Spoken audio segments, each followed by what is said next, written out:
What's good? It's your boy Fanon. All right. Tyson Fury and Deontay Wilder. Tyson Fury pulls out of negotiations or pulls out of the purse bid for the rematch between he and Deontay Wilder. Can't say I didn't expect this, and I have a couple thoughts on it. But before I go into that, welcome back to the channel, subscribers. If you're not subscribed, hit the subscribe button, hit the bell icon, and you'll be notified of when we release more videos and when we do our live streams. Do the live streams every morning, Monday through Friday, between 10:15 a.m. and 10:45 a.m. Central Standard Time, depending on when Trail Boxing Talk rolls off.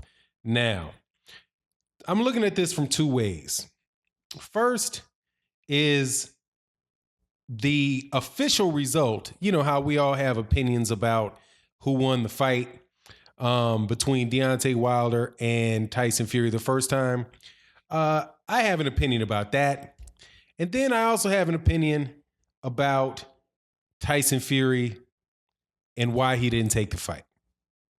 The first one is Tyson Fury lost that first fight. Okay, I'm going to do you guys like you did it because I said it before. If he doesn't take this rematch, if he ducks out of that last match, out of the rematch, then you can just chalk that up as a win for Deontay Wilder because he didn't want anymore. He came up with a reason not to take the rematch. The rematch was offered to him was 50-50. He got all the money he would have wanted, according to reports. I believe there were reports that he got close to 50-50 for the first fight. And if he thought that he won and that he's the rightful WBC title holder, hey, he could have went on ahead and took the fight. He could have took the fight. Now, here's a killer. If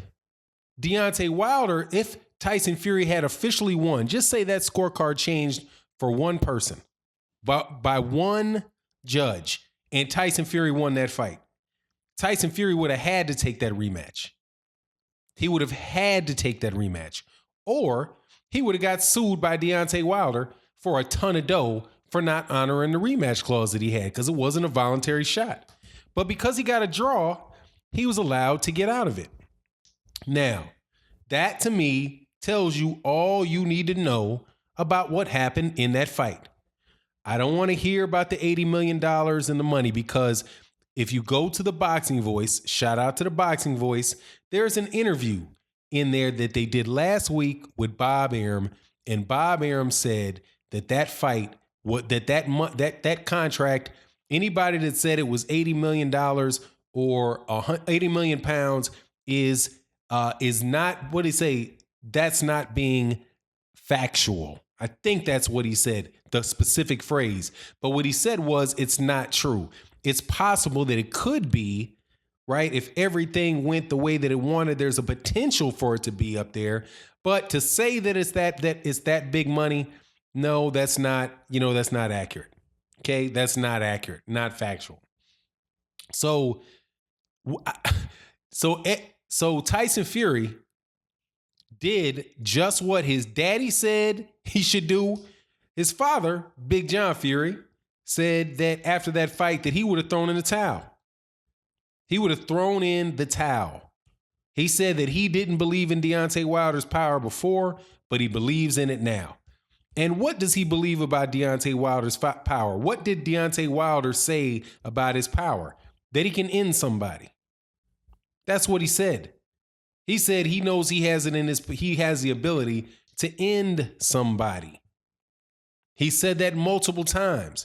John Fury said that that Deontay Wilder believed in his power. John Fury didn't believe in his power, but after the fight, after he hit his son like that, he believed in his power. He saw his 6'9", 260-pound mountain of a man, son, fall flat unconscious before he hit the ground. That's what they saw. Ben Davidson said, maybe we should go fight somebody else, get some tune-ups, and let Anthony Joshua fight him. That was the advice that was being given to Tyson Fury after that fight happened. which is why I think it's absolutely positively such a shame that guys like Paulie Malignaggi and Steve Farhood and the guys on HBO cried bloody robbery in that last fight. And maybe it's because they weren't the ones that got hit. But Tyson Fury got hit. He is the one that woke up staring up at the sky. And instead of just calling it like it was, which is this dude just got concussed, gave the guy that moral victory, and now he took his moral victory and he ran out to ESPN. Now, what does this say about Tyson Fury? So the outcome, let me be clear, the outcome of the fight to me now is, hey man, Deontay Wilder won that fight. I'm going to do it just like all you guys who want to. I said it was a draw. And I like, no, Fury won. Everybody knows Fury won. Most people, it was a dubious win. How damn dubious was it when the guy wouldn't get back in the ring? Let's go through the other dubious decisions that we've seen where there were rematches. Some other examples. How about Lennox Lewis versus Evander Holyfield? When there was that funny decision that people believe that Lennox Lewis, that draw that Lennox Lewis should have got, right? And Evander Holyfield shouldn't have. What did Lennox Lewis do? Lennox Lewis went right back in there for another fight. Evander Holyfield gave him the rematch. Lennox Lewis took the rematch. Lennox Lewis went in and beat Evander Holyfield the second time around. Right? That's what Lennox Lewis did when he got a draw. Let's go to more recent times where you have a controversial draw. Canelo Alvarez versus Gennady Golovkin. Canelo Alvarez thought he won the fight. Gennady Golovkin thought he won the fight. Many people, the naysayers believe that Gennady Golovkin won the fight. So Canelo does what? He comes back and he beats the dog. He beats the dog stuff out of Gennady Golovkin. There's still Gennady Golovkin people hanging on, saying he won the fight. But what did actually happen? At the very least, we know Canelo Alvarez got back in the ring and took the rematch. And Gennady Golovkin got back in the ring and took the rematch. Canelo Alvarez could have fought somebody else for just as much money and not had the rematch.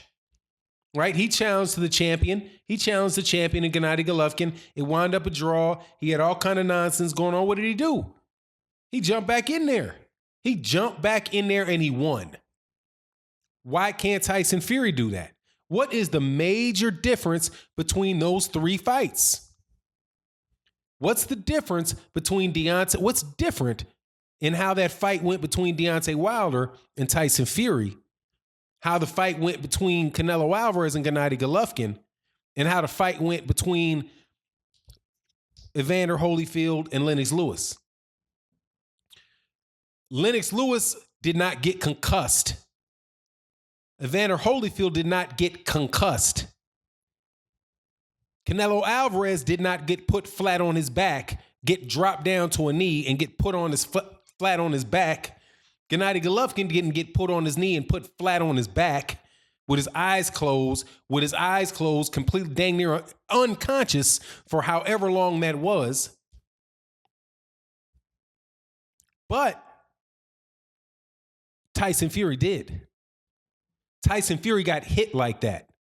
Tyson Fury must have felt like he got kicked in the head by a mule because he might as well have for the pain he suffered. His wife didn't want him to take that fight again. His dad doesn't want him to take the fight again.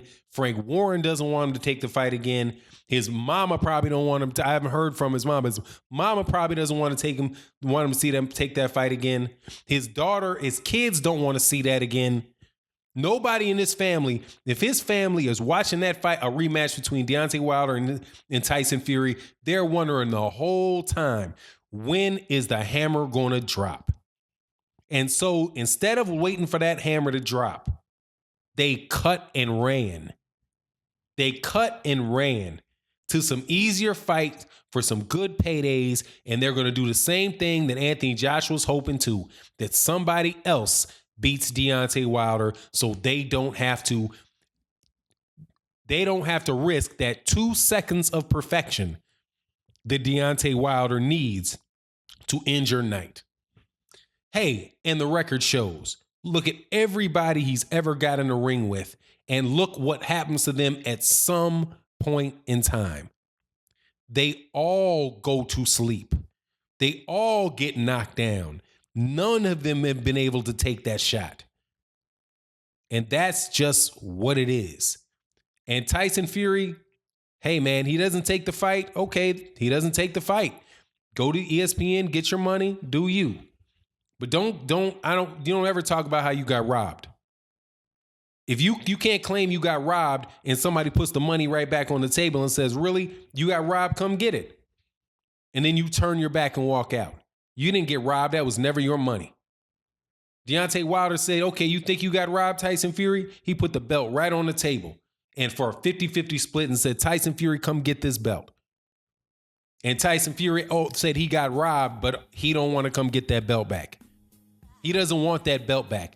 He just, people have to come to him. Anyway, it is what it is. Slightly disappointing as a Tyson Fury fan, but at the same time, man, I can't say that I blame him because I know there's a whole lot of people around him that told him, man, don't go in there and do that again. You don't know if you're going to get up next time because that's real. You might not get up next time. Anyway, it is what it is. And with that, I'm out. Peace.